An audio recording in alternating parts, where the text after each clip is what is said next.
is Friday. It is the 3rd of November 2017. Hopefully you're having a great day, whatever you're doing. And welcome to the squishy, wishy, cutie, woody, happy, family friendly, advertisement friendly news. And why is that a joke? Well, because the last MCC news video, which was a breaking news video, was demonetized because it was not advertisement friendly. So this is so squishy and cutie news. I am going to stop this, but yeah, screw you, YouTube.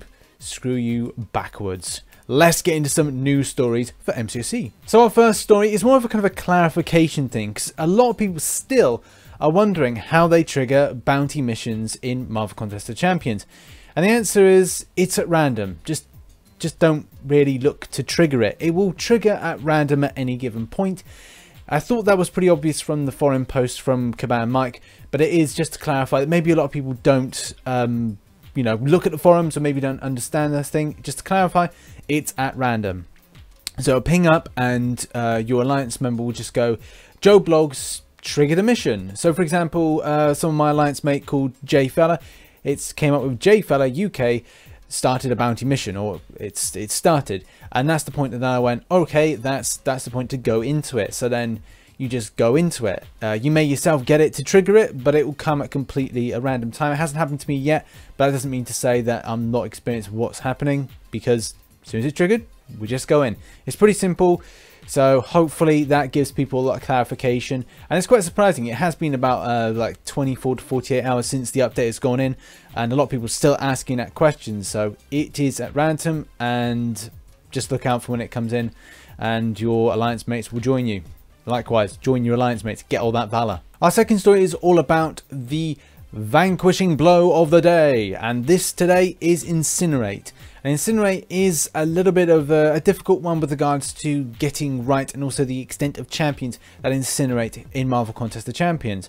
I think that's a good argument point, because a lot of people will say, well, why don't we have characters like Pyro? Why don't we have Sunspot? A lot of X-Men based characters that do fire based stuff, even Johnny Blaze, oh, not Johnny Blaze, but Johnny Storm even. God, there's so many Johnnies. Okay, that sounds wrong. That's why I'm getting demonetized, because I make those kind of crude jokes. But the fact is, and going back to the fact of here is Johnny Storm. Yeah, okay, that could be a another fire-based champion that could do Incinerate. So yeah, okay, I get it that not many characters can Incinerate. So therefore, as soon as you've exhausted your quest energy side of things, and then say you're grinding in arena, then you're kind of going, well, I don't really have many champions that actually do Incinerate. Where a lot of champions in the game do bleed. Good amount do poison, and a very small amount do shock. When it comes to things like doing medium hits, light hits, and heavy attacks to finish off the enemy, as well as SP1s, SP2 and SP3, they're fairly common things, and you're not really going to struggle to do them. So Incinerate, I do sympathise that this may be a very difficult one for people to actually get a rank score in. And if they are to then focus, it will be a case I have to spam so much energy refills in order to, say, do Road to Labyrinth, just like one kind of movement, and then, you know, multiple times just trying to do that Incinerate, and it's pretty difficult. The only champion I think is actually good to do that is Hyperion. Now I've only have him at 3-star, so if you've got him at 4-star or even 5-star, you're going to be so well in to do this and get a decent rank, especially charting like 4,000 points a time, plus the bonuses off getting and using a 5-star or 4-star for this. So I'm going to give this one a bit of a wide berth. I will try and get myself to get the milestones through a grind of kind of proportions of 5 stars. And great thing is hero users on at the moment, so I'm kind of like doubling my my kind of grind there. But unfortunately, I'm going to see Thor Ragnarok tonight, so that's going to be a bit annoying to try and get a good milestone and even rank from that. So I'm going to have to put twice as much effort in tomorrow. And also, I have done a guide on this, which I'll talk about as one of the news stories in a moment. Our next story is all about Rhino being unblockable, and now being blockable.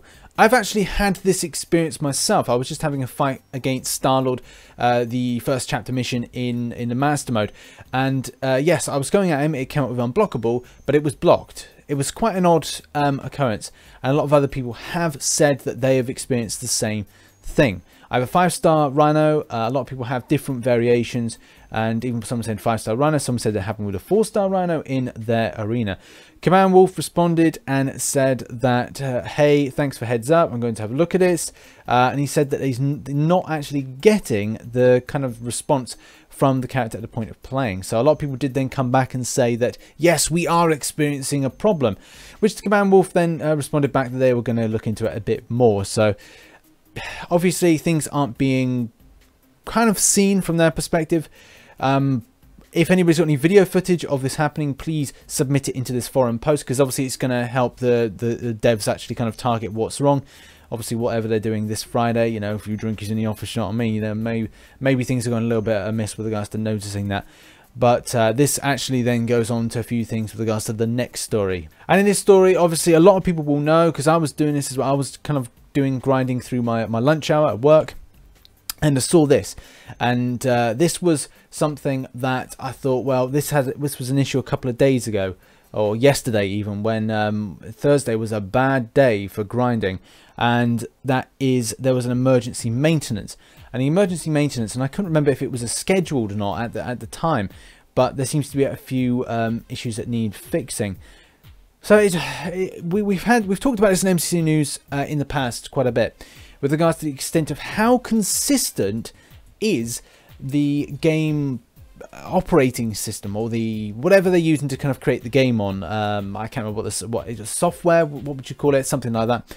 How consistent is it with regards to then going and overlapping onto something new when they say roll out a new update?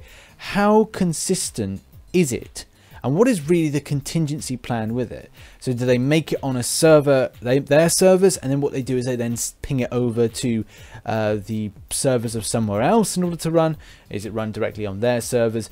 What is going on there that kind of changes from the point of the build? So maybe they may have to look into the build side of things and go, do you know what? If Marvel Contest of Champions isn't built in a smooth fashion, or hasn't been built in a smooth fashion, say for the last 2 years or coming into 3 years of the game being in existence, is it time for the game to then be evolved onto something new?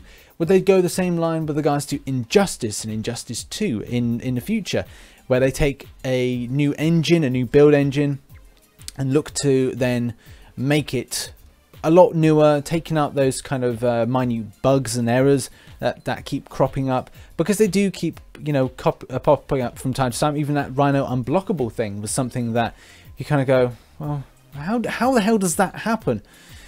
But obviously, if you fine tune everything, and obviously the game has a rich tapestry and as well a very pinpoint, there's a lot of like minute things to it. So if you're going up against a certain champion, then it has to understand that it's immune to certain things.